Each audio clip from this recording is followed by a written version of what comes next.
एक गांव में सुरेश और उसकी पत्नी पायल और उसकी छोटी सी बेटी प्रिया रहती थी।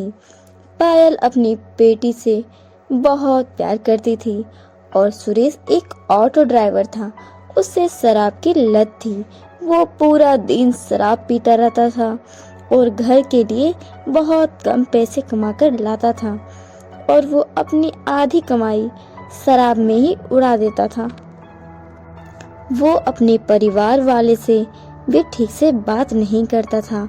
घर के लोग भी सुरेश से बहुत परेशान रहने लगे थे। सुरेश की बेटी पायल घर के बाहर खेल रही थी। तभी उसके पास एक बच्ची आती है जिसका नाम रिया था और बोलती है, प्रिया चलो मेरे घर चलो, मैं तुम्हें कुछ खिलाऊंगी। तभी प्रिया पूछती है, तुम मुझे क्या खिलाओगी? क्या है तेरे पास? अरे मेरे पापा पिज्जा लाए हैं, वही खिलाऊंगी। प्रिया समझ नहीं पाती और बोलती है, पिज्जा? ये क्या होता है? अरे तुम्हें पिज्जा नहीं पता? तुम चलो मेरे घर, तुम खाओगी तो तुम्हें अच्छा लगेगा, फिर पता चलेगा कि क्या होता है। फिर दोनों चले जाते हैं और बैठकर दोनों पिज्जा खाती है। जैसे ही प्रिया एक बार उसे खाती है तो उसे बहुत अच्छा लगता है। अरे वाह रिया, ये तो बहुत ही टेस्टी है। ये तुम्हारे पापा कहाँ से लाए हैं? मैं भी अपने माँ पापा को बोलूँगी लाने को। फिर रिया बोलती है, मेरे पापा ये शहर से लाए हैं। प्रिया घर पहुंचकर अपने पापा को बोलती है, पापा पापा मुझे पता है आज मुझे रिया ने क्या खिलाया। क्या खिलाया उसने तुम्हें? पापा मुझे पिज्जा खिलाया, आप भी मेरे लिए पिज्जा ला दो।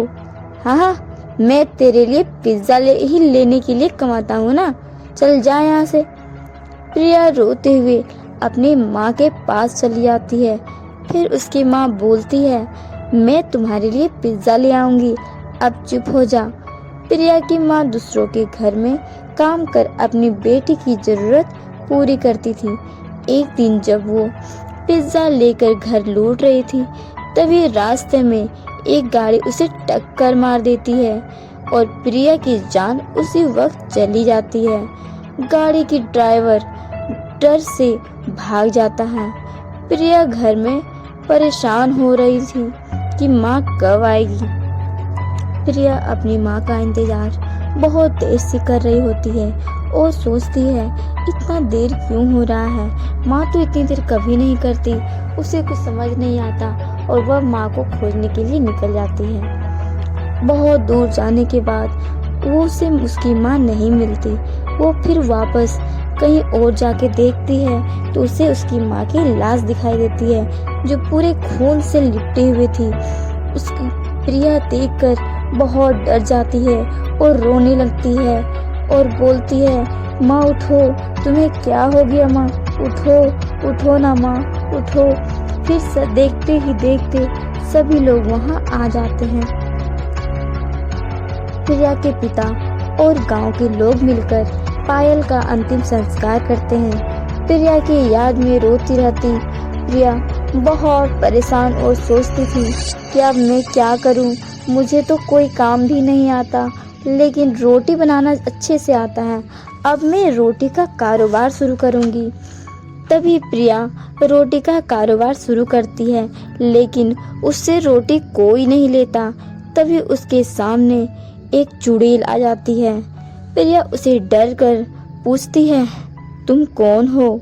यहाँ कैसे आ गई? पायल बताती है, मैं तुम्हारी माँ हूँ। जब मैं तुम्हारे लिए पिज्ज़ा लेने गई तभी मेरा एक्सीडेंट हो गया था। एक गाड़ी वाले ने मुझे टक्कर मार दिया और उसी जगह मेरी मौत हो गई। तभी मेरी आत्मा भटक रही है क्योंकि मैं तुम्हें पिज्ज़ा खिलाने के लिए पिज्ज़ा लेकर आने वाली थी। मेरी इच्छा अधूरी है। प्रिया उससे लिपटकर रोने लगती है। पायल बोलती है, मैं जानती हूँ तुम बहुत मेहनत कर रही हो। एक काम करो, तुम पिज्ज़ा बनाओ। आजकल के लोग पिज्ज़ा खाना बहुत ज़्यादा पसंद करते हैं। फिर वो दोनों मिलकर पिज्ज़ा का कारोबार चलाते हैं और इससे अच्छी कमाई भी होने लगती है। सुरेश भी अब पायल को और प्रिया के साथ लेने लगता है। फिर प्रिया और पायल बताती है, प्रिया बेटा, अब मैं जा रही हूँ, अब तुम दोनों के बीच में नहीं रह सकती। मेरी इच्छा अधूरी थी, अब मेरी इच्छा पूरी हो चुकी है, अब मैं जा रही हूँ। ये कहकर वो जाने लगती है और सुरेश को बताती है कि प्रिया का एडमिशन एक अच्छे से स्कूल में करा देना। सुरेश मान भी जाता है और फिर प्रिया चली जाती है।